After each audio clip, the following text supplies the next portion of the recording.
Hi everyone, so I'm back again today with another chatty video, and in today's video we're talking brushes. In particular, eye makeup brushes.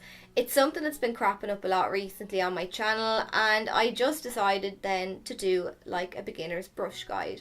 And I'm starting with the eyes because I think it's the one thing that people want to know most about. There's so many different brushes on the market nowadays in all shapes and sizes, and it can be hard to know where to start. So what I've done is I've went through my collection, picked out 5 eye makeup brushes that I think will allow you to create any sort of makeup look, and then as you become more experienced you can go from there and pick up more brushes as you see fit. If you can't pick up all 5 brushes, don't worry. Also, you don't need to pick up these exact brands, just pick up a style of brush, you know, from a brush company that's available to you. But yeah, so I've actually done a makeup look using just one brush, a fluffy blending brush. I've done another using just a flat shader brush, and I've even a tutorial on how to create an eye makeup look with no brushes. So yeah, just do what works for you and pick up the brushes over time if you need to. So because I'm doing a demo as well, I'm going to start in the order in which I think most people would apply their eyeshadow. So the first brush that I have here is a flat C-shaped brush. This particular one is from e.l.f. Cosmetics, so very affordable. I got this in a set years and years ago, but I'm almost certain that they do it, as an individual brush on their site. And it's maybe around £2 to £3, very, very cheap. For me now, I just find this brush is fantastic for packing colour onto the lid due to its shape. It fits nicely into the lid area, it curves with the eye really nicely, it picks up product really well, I don't have an issue with fallout, and yeah, it just provides a fantastic colour payoff. It's one that I couldn't be without. So the next brush I have here is arguably the most important brush out of the lot. It is a fluffy blending brush. So once you've applied your lid colour with your flat C-shaped brush, you're going to want to soften those edges. Or you may want to add an additional colour into the crease in the form of a transition shade. The brush that I have here is the Sedona Lace EB09 Universal Blending Brush, and out of all of my fluffy blending brushes, this one's my favourite. So blending brushes come in lots of different shapes and sizes and serve different purposes. In my opinion, this is the most basic one. It's not too big, it's not too small, it's not too dense, it's not too fluffy. It's just perfect. It's a brilliant one to start out with. I find that it adds colour into the crease really nicely, and it also blends the edges with ease. Because of its size, I can add a couple of different colours into the crease with this brush. As you can see, I've started out with my transition shade, I've added that into the crease and blended it out, and now I'm using a darker shade in the crease and blending that up. As the name suggests, this brush is kind of an all-rounder. I've used it today to add and blend colour in the crease, but previously I've used the side of the brush to apply eyeshadow onto the lid. It's just a great little brush, it's an all-rounder, it performs so well, and it's really affordable too. Next up, I've got a pencil brush. This one here is from Sigma, and it is the Sigma E30 pencil brush.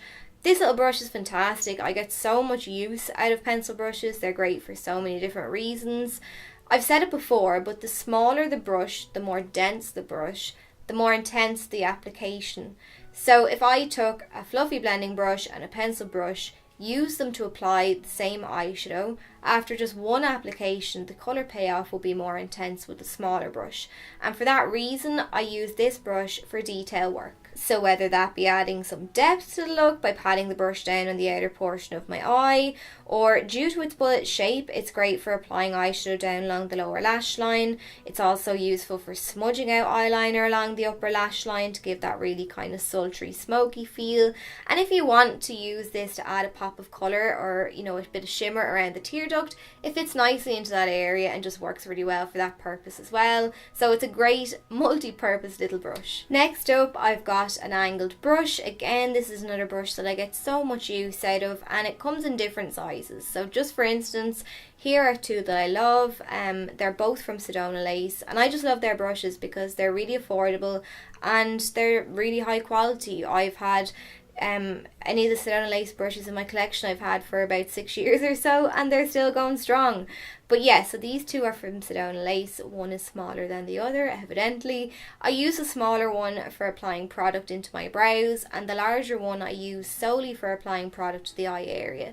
So I'll start out by applying some black eyeshadow onto the larger angled brush. I'll press it into the lashes, and this will just help the lashes to appear a bit thicker, a bit fuller. I'll also use it to help kind of conceal the band of the lashes if I apply false ones. I'll use it for gel eyeliner if I decide to wear gel opposed to liquid. And also I like to use it for pressing product onto my waterline. So if I apply a pencil liner to my waterline, I go back in with some eyeshadow on this brush, press it along the waterline. I just find that it helps to set that product in place, make sure it doesn't move or smudge or budge or any of that sort of thing. And yeah, it's just another brush that I think comes in handy.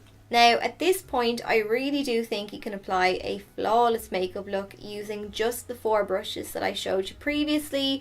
But I wanted to add a 5th, and I was kind of torn between adding in another blending brush, like a different shaped fluffy blending brush. But I finally decided on this brush here. It is the Sigma E20 short shader brush, and as you can see it's similar in appearance to the C-shaped brush that I showed you first.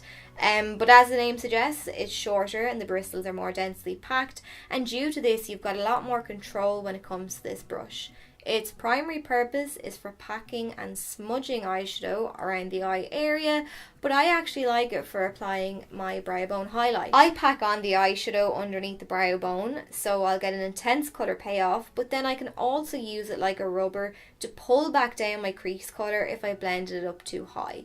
And that's why I've included it, because a lot of beginners find blending the eyeshadow very hard, but I just find this brush, you can sweep it down long to soften out the eyeshadow if you blended it up too high. But yeah, so those are my picks. I hope you found the video helpful.